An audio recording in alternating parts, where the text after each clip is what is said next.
मित्रांनो नमस्कार. आपण भारतीय रेल्वे ग्रुप डीच्या संदर्भात या ठिकाणी आज बोलणार आहोत. कारण बऱ्याच मित्रांचे प्रश्न पेंडिंगमध्ये आहेत की सर कास्ट सर्टिफिकेटचं काय आहे, शिक्षणाचं काय आहे, या बाबतीत बरेच प्रश्न आहे.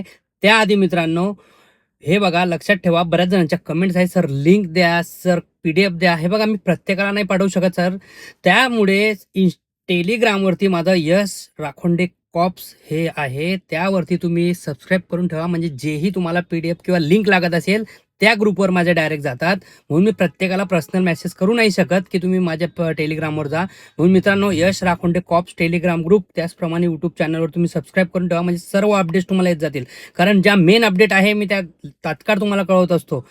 हे बघा मित्रांनो, आता भारतीय रेल्वे ग्रुप डी मध्ये कास्ट सर्टिफिकेटचा जास्त प्रश्न आहे की सर कास्ट सर्टिफिकेट सेंट्रलचं लागेल का. हे बघा मित्रांनो, तेच तो प्रश्न येतोय. कास्ट सर्टिफिकेट सेंट्रलचंच लागणार आहे, पण कोणत्या कास्ट साठी? तर SC आणि ST साठी वन टाइम काढलेलं सर्टिफिकेट सेंट्रल गव्हर्नमेंटचं चालून जाते मित्रांनो.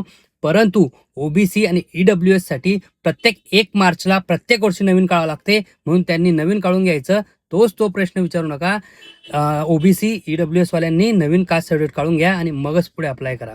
त्याचप्रमाणे मित्रांनो, 10वी पासवरती या एक जागा आहेत आणि IIT असणे आवश्यक आहे असं काही नाही आहे. म्हणून 10वीवाल्यांनी ज्यांनीही फॉर्म भरायचा असेल त्यांच्यापर्यंत सर्वांपर्यंत हा व्हिडिओ पोहोचा मित्रांनो. कारण जेणेकरून 2 मार्च 2026 ही लास्ट डेट आहे. भारतीय रेल्वेमध्ये भरपूर जागा निघाल्या आहेत. ज्या मित्रांपर्यंत अजूनही हा व्हिडिओ गेला नसेल त्यांना हा व्हिडिओ पाठवा.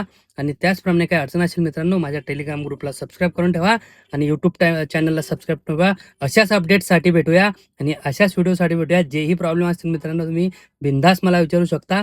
आपण पुढील व्हिडिओ भेटूया. जय हिंद.